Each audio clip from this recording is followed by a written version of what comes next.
Retornamos después del excelente tributo que tuvimos. La verdad que nos puso la piel de gallina. Yo no sé si tenía la pastilla de abuelos o al tributo en cámara.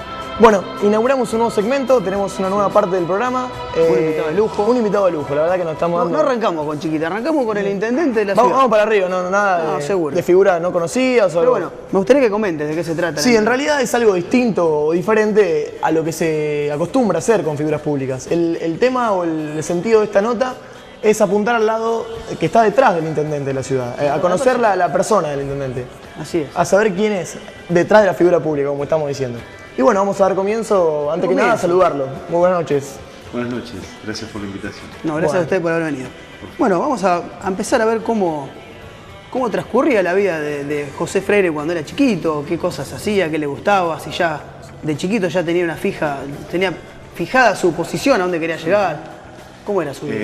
No, desde ya que no solo de chiquito, sino hasta hace un tiempo nomás. No imaginaba dónde podía llegar o tener el honor de haber sido elegido. No, y yo, bueno, me crié aquí en Venado, en el barrio. Mis papás vivían, y todavía vive mi mamá ahí, en Francia, entre Iturraspe y Roca. Así que jugábamos en el barrio. En aquel momento era pelota, carrera de karting. Era la época en que todavía se podía jugar a la pelota en la calle, o podíamos hacer carrera de karting en la calle. Así que, bueno, la verdad que disfrutando mucho la niñez, la infancia a pleno, pudiendo jugar todo el tiempo. Para tener una idea y ubicar a la gente, más o menos, si se puede tener un dato preciso. No se pregunta. No. Guarda que tengo 39 años. No, apunta a otro lado. Más o menos, en su infancia, ¿cuánto era la población de Venado Tuerto? Si tiene algún registro o algo. Eso lo sé ahora, digamos. En la década del 70 había alrededor, yo nací en el 71. Y en la década del 70 en Venado había alrededor un poquito más de 50.000 habitantes. 50.000 habitantes. ¿Ha notado el crecimiento? Se ha notado el crecimiento y además sobre todo el movimiento, ¿no? Porque además más allá de la población eran otros hábitos, otros modos, otras maneras, ¿no? Claro. Sobre todo, bueno, nosotros aprovechábamos que había mucho más baldíos, entonces uno tenía un despliegue de lugares para jugar. Lo que les contaba, se podía jugar hasta en la propia calle, pero después había baldíos, campitos por todos lados, así que... Claro. ¿Y cómo pensás que influye esa niñez diferente después en la persona crecida o a medida que vas creciendo, como a comparación de lo que es la niñez cibernética de hoy o de encerramiento y esas cosas? Sí, contaminada por la tecnología en algún punto. Sí, claro, contaminada y favorecida, digamos, ¿no? Las dos cosas. En realidad... Creo que quien tiene la posibilidad de crecer en ese ámbito, yo creo que me sirvió para muchas cosas, para otros seguramente me habrá complicado. Yo comparo etapas, digamos, y nosotros claramente, a los 11 años y hasta casi los 12 años todavía jugábamos claro. Plenamente, ¿no? Hoy los chicos hay como mucha más precocidad en eso. Y me parece que, bueno, quien tiene la posibilidad de llevar adelante ese tipo de juegos tiene la posibilidad también de generar otro tipo de vínculos, de relaciones personales, otro tipo de valores, no sé si mejor o peores, Claro, diferentes. Diferentes. Y donde, bueno, también surge mucho esto de la amistad y de la relación, que hay veces... Y uno lo ve, no voy a hablar de los chicos, voy a hablar de los barrios en general, empieza a darse una cosa más individualista, ¿no? Hay veces cuando nosotros vamos a reuniones con los vecinos y donde surge, por ejemplo, el tema seguridad, llama mucho la atención que en una cuadra los vecinos no se conozcan entre sí, no sepa quién vive al lado. Y bueno, yo recuerdo con mucho aprecio, con mucho afecto que bueno, nosotros no solo podíamos jugar, sino que yo iba a 2 cuadras cerca de mi casa y podía golpear cualquier puerta que iba a encontrar una persona amiga. Era más pueblo. El famoso dicho, nos conocíamos todos, o por lo menos el movimiento general se... Y además, bueno, en esta posibilidad, a mí creo, digamos, en particular, de un enorme despliegue de imaginación, ¿no?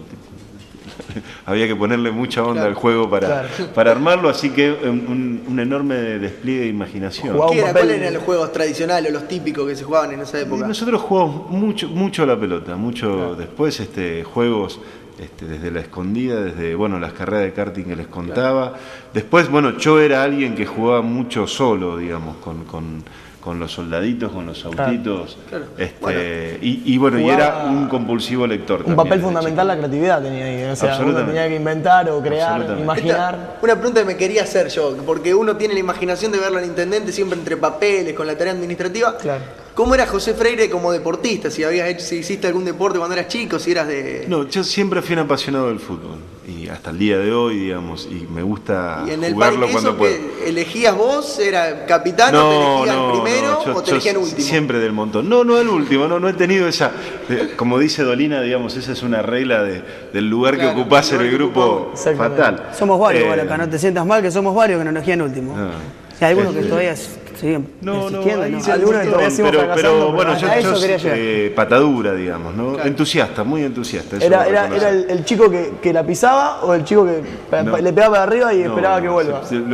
la sutileza no ha sido lo mío. ¿Nunca hiciste un deporte, digamos, federado? No, Claro, competitivo. oficial. No.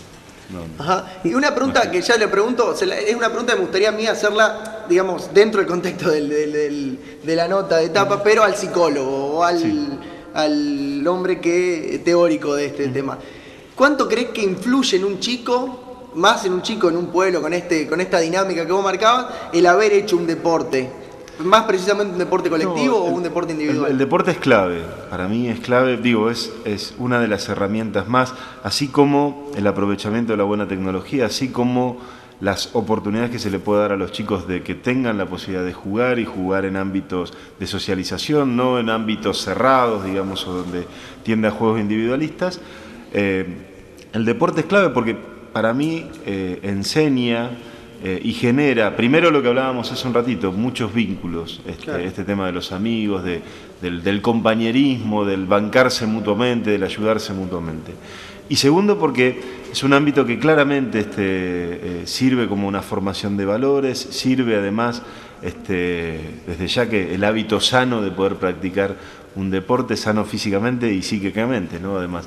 Así que para mí el deporte es una clave importantísima. Bueno, de hecho nosotros apostamos fuertemente al deporte y a la potenciación de clubes o de colonias deportivas. Muchos docentes de escuelas primarias y diferentes periodistas plantean que el deporte, además de ser una formación espectacular en el sentido de que al chico lo abstrae quizá del mundo por un momento y lo mantiene concentrado en algo que le gusta, también es un método sano para abstraerlo además de un montón de cosas. Por ejemplo, una persona que hoy practica un deporte se aleja en cierto punto, o mayormente el número, de drogas o de cuestiones insalubres. Te da un elemento más para quienes se están formando, digamos, cuando a la medida que vos vas creciendo, vas tomando cosas, fundamentalmente de tus padres, de tus pares, de tus amigos y del entorno que te rodea. Y eso es lo que va armando tu personalidad. Y a partir de esa subjetividad vos empezás a determinar qué cosas están bien, qué cosas no están bien, qué cosas preferís vos y qué cosas no querés para vos. Y el deporte es un lugar más, y yo creo que un lugar muy importante, no cualquier lugar, donde el chico también tiene la posibilidad de mamar eso, ¿no? De tomar eso. Entonces, no solo digo que lo abstrae, sino también que además le da herramientas para poder poner distancia a él, ¿no? Eso es disculpame, lo positivo de lo que vendría a ser practicar un deporte. Y lo negativo de no practicar o de encerrarse o de no salir, de no sociabilizar. Sí, abstraerse a uno mismo. Claro, lo es que lo pensás que- que te puede haber faltado vos o una experiencia que no querés haber vivido por no haber hecho deporte o que no arrepientas, pero que mirás con un poco más de melancolía. Podría haber sido un poquito mejor, tal vez, si hubiera practicado. No, a ver, creo que el no practicar y el generar actividades que sean demasiado ensimismadas. Ojo, que el deporte también tiene una cuestión negativa que a veces los padres volcamos, que es la competitividad, ¿no? Uno claro. va a veces a los torneos infantiles y ve a los padres mucho más apasionados y posesionados que los chicos. La verdad que cualquiera de esas cosas para mí son antivalores, ¿no? Lo que tenga que ver con el aislamiento, con el individualismo o con la falta de solidaridad o con una excesiva competitividad más allá de la actividad en sí.